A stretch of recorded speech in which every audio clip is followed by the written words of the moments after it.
Suffering. Continuing our study in the book of Romans, chapter 5, we're now at the first part of verse 3.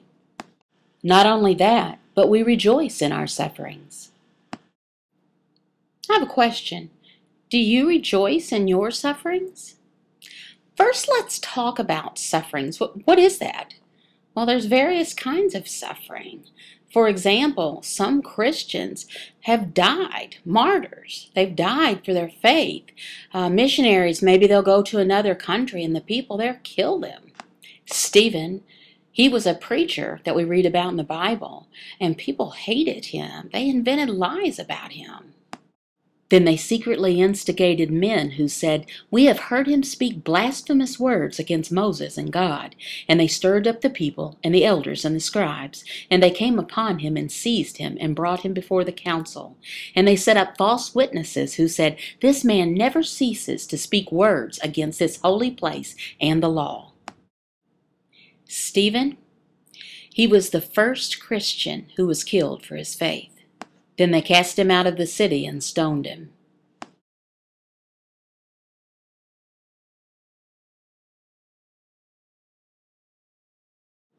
People who have died for their faith, they are not the only people who suffer.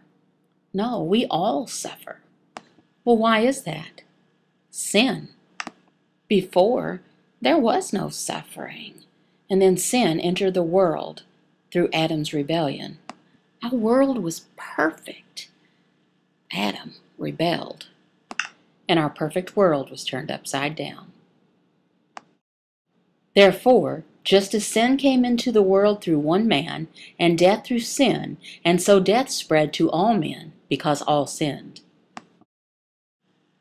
Death, that includes everything that's gone askew. For example, losing your job, or your marriage relationship falling apart, bodily pains, many kinds of things that we think are bad. Joni Eareckson Tada, most of you have heard of her. She's a very famous painter. Here's a picture of her. Joni, she has also written many, many books, and she travels around the world speaking.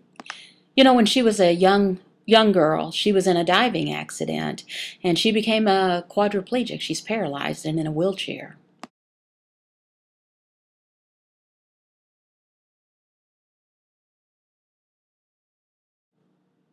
Most of us know about Joni, and that she is a very strong Christian who uses her life to inspire others. First, we talked about Stephen from the first century. He suffered terribly. He was stoned to death. Secondly, we talked about Joni. She suffered being paralyzed. These two went through terrible suffering. Question, do we suffer? Of course we do. Most of us suffer at some time in our life. If you're watching this video right now, you might be suffering from something. Perhaps you have an addiction, or it could be another suffering. Perhaps you are a widow and you have young children to raise. Maybe you have bad allergies, could be allergic to something.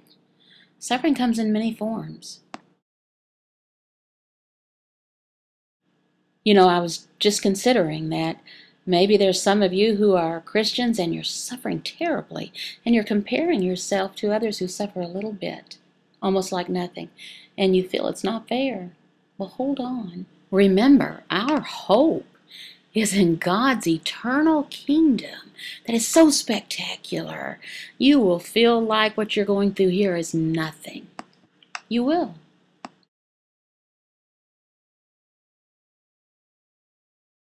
For I consider that the sufferings of this present time are not worth comparing with the glory that is to be revealed to us. In our next devotion, we're going to look to Scripture, and I'm going to ask you again the question I began this devotion with. Do you rejoice in your suffering? See you next time. Coram Deo. To live coram Deo is to live one's entire life in the presence of God, under the authority of God, to the glory of God.